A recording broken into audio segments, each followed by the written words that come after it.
अब हम इस महाकाव्यात्मक कल्पनात्मक कथा कुंभकर्ण, लंका का महान इंजीनियर, की शुरुआत करते हैं। कुंभकर्ण का जन्म और शिक्षा।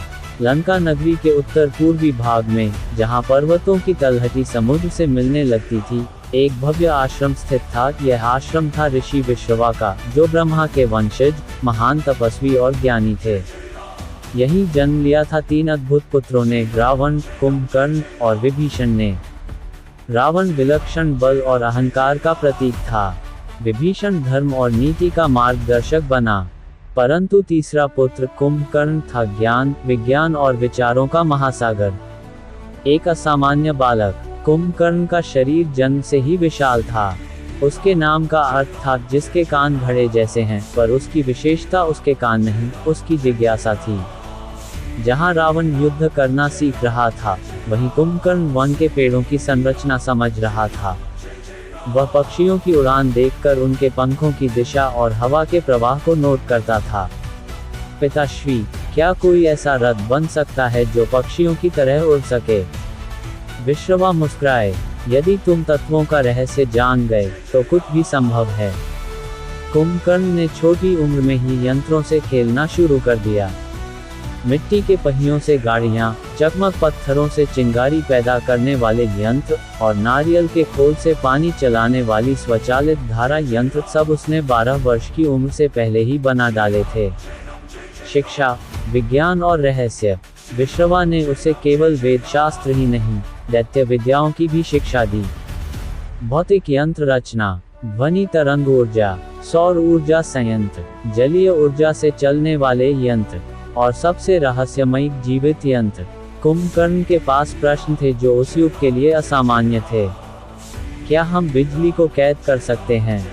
क्या पत्थर भी जानकारी याद रख सकते हैं? क्या शब्दों की ध्वनि से यंत्र संचालित किए जा सकते हैं? वह वन में एक गुफा बनाता गया जिसे उसने मेघनाद यंत्रशाला कहा। यह उसका निजी प्रयोगशाला था। वहाँ छोटे छोटे प्रयोग होते, जिनमें कुछ यंत्र हिलते, कुछ रोशनी देते, और कुछ तो मानव सदृश रूपों में चलने लगते।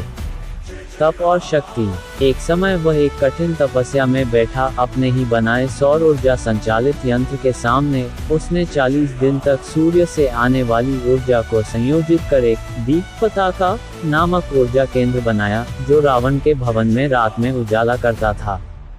देवगण अब सतर्क हो गए थे। ब्रह्मा ने कहा, ये राक्षस मात्र बल से नहीं, अज्ञान से भी चुनौती दे सकता है। देवताओं की चिंता। देवताओं को डर था कि यदि कुंभकर्ण को ब्रह्मा से कोई शक्तिशाली वरदान मिल गया, तो वह असाधारण यंत्र बना सकता है जो स्वर्ग को भी हिला दे। इसलिए जब कुंभकर्ण और रावण ब्रह्मा से वर मांगने गए, तो देवताओं ने चाल चली। इंद्र ने सरस्वती से कहा, उसके मुख से ऐसे शब्द निकलवाओ जिससे वह स्वयं अपनी शक्ति को रोक दे। सरस्वती ने कुंभकर्ण की बुद्धि भ्रमित कर दी। वह निर्मल ज्ञान, नित्य जागृत अवस्था की बजाय बोल उठा, मैं चाहता हूँ निद्रासन, यानी गहरी नींद। ब्रह्मा ने कहा, तथास्तु। कुंभकर्ण को 6 महीने की निद्रा का वरदान मिल गया। परंतु क्या ये वरदान था या षड्यंत्र? कुंभकर्ण ने बाद में अनुभव किया कि उसका मन सदैव जागृत रहता था, जबकि शरीर निद्रा में होता। वह सपनों में भी गणना करता, रचनाएं बनाता और नई योजनाओं की नींव रखता। लंका का तकनीकी विकास। लंका को केवल सोने की नगरी कहना उसकी वास्तविक महिमा को कम आंकना है। यह नगरी वास्तुकला, यंत्र शक्ति और ऊर्जा विज्ञान का अनुपम उदाहरण थी, और इसके पीछे था एक अदृश्य मस्तिष्क, कुंभकर्ण। जब रावण लंका का सम्राट बना, तो उसने अपने भाई कुंभकर्ण से कहा, भ्राता, मैं चाहता हूं कि लंका केवल शक्ति की नहीं, तकनीकी चमत्कारों की भी नगरी बने। मैं शासन करूंगा, तुम निर्माण करो। स्वर्ण लंका, सौंदर्य और विज्ञान का संगम। लंका के भवन केवल सजावटी नहीं थे, वे उपयोगी थे। कुंभकर्ण ने सबसे पहले स्वचालित आधार की योजना बनाई। इन दरवाजों में एक विशेष यंत्र था जो जब किसी के पैरों की कंपन महसूस करता, तो स्वयं खुल जाता। लंका का राजमहल। सूर्य की दिशा अनुसार दीवारों का तापमान बदलता। शीतल हवा को अंदर लाने वाली नयन नलिका। प्रत्येक स्तंभ में ध्वनि प्रवाह यंत्र लगे थे जो राजमहल की बातें दूर तक पहुंचा सकते थे। गुप्त भूमिगत जल प्रणाली, ऊर्जा स्रोत, उस युग की तकनीकी क्रांति।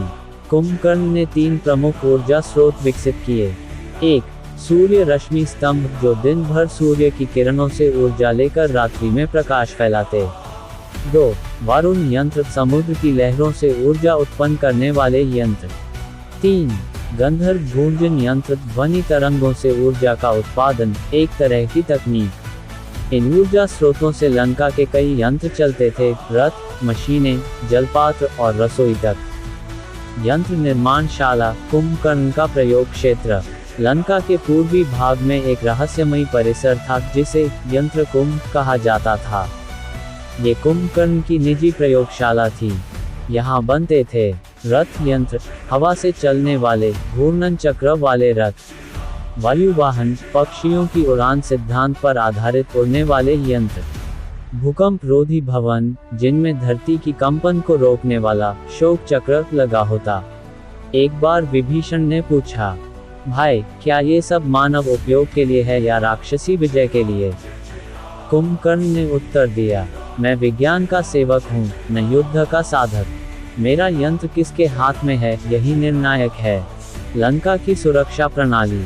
लंका में हर प्रवेश द्वार पर संज्ञा यंत्र लगे थे, जो आने वाले के शरीर ताप और ध्वनि कंपन से पहचान कर सकते थे।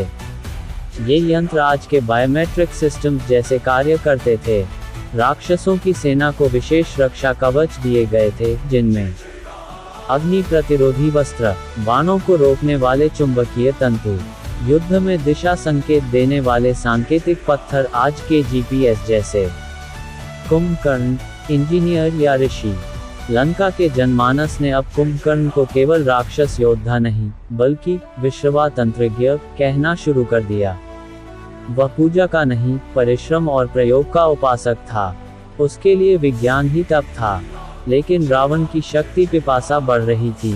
वह चाहता था कि कुंभकर्ण अब युद्ध यंत्रों पर ध्यान दे। कुंभकर्ण ने कहा, यदि विज्ञान से विनाश होगा तो मेरा मन मौन हो जाएगा। कुंभकर्ण के विज्ञान का सबसे रहस्यमय पक्ष, उसका गुप्त प्रयोगशाला। कुंभकर्ण का गुप्त विज्ञान केंद्र। लंका जितनी भव्य थी, उतनी ही रहस्यमयी भी। इसकी रत्न जड़ित दीवारों के नीचे एक ऐसी सुरंग थी जहां से केवल एक ही व्यक्ति नियमित रूप से प्रवेश करता था, कुंभकर्ण। गुफा नहीं, प्रयोगशाला। इस सुरंग का रास्ता समुद्र तल के नीचे जाता था। द्वार पर न तो कोई ताला था, न कोई रक्षक, बल्कि एक ध्वनि यंत्र था जो केवल कुंभकर्ण की आवाज सुनकर खुलता था। भीतर था एक अद्भुत परिसर, जिसे नाम मिला था मंत्र यंत्र भवन। यहाँ बने थे तांबे और पत्थर से बने यांत्रिक जीव, आज के रोबोट जैसे। संगीत से नियंत्रित यंत्र, जो राग बदलते ही गति बदलते। जीवित रथ, जो विचारों के संकेत से संचालित होते थे। कुंभकर्ण की शक्ति अब भौतिक यंत्रों से मानसिक यंत्रों की ओर बढ़ चुकी थी। तंत्र, मंत्र और विज्ञान का संगम। कुंभकर्ण ने ऋषियों और राक्षसों दोनों की विद्याओं का समन्वय किया था।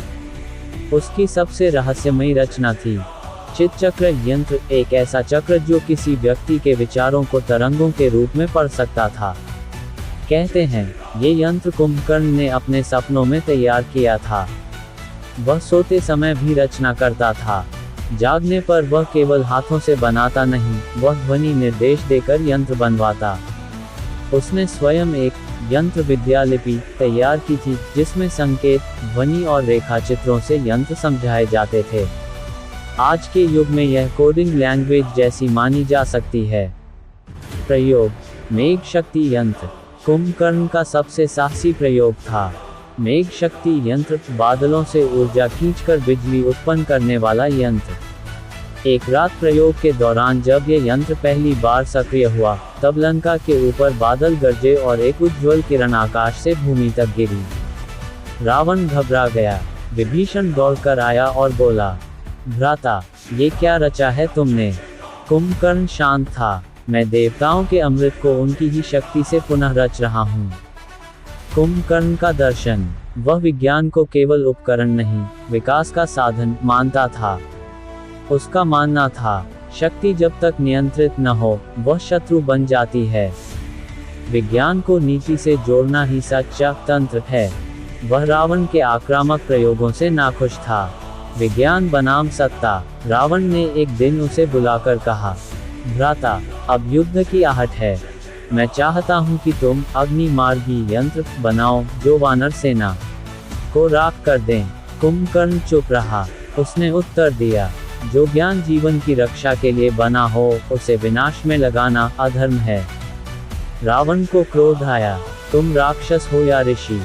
कुंभकर्ण बोला, मैं विज्ञान का सेवक हूँ, युद्ध मेरा उद्देश्य नहीं। गुप्त पत्र। कुंभकर्ण ने उसी रात विभीषण को एक गुप्त यंत्र सौंपा, संजीवनी पट, एक ज्ञान संग्रहक पत्थर जो लंका के सभी प्रयोगों का सार अपने भीतर संचित रखता था। यदि मैं न रहूं, कुंभकर्ण बोला, तो ये पत्थर उन हाथों में देना जो विज्ञान को सेवा समझें, शासन नहीं। वह जानता था युद्ध निकट है और रावण उसे अनदेखा करेगा। निद्रा वरदान के पीछे की साजिश।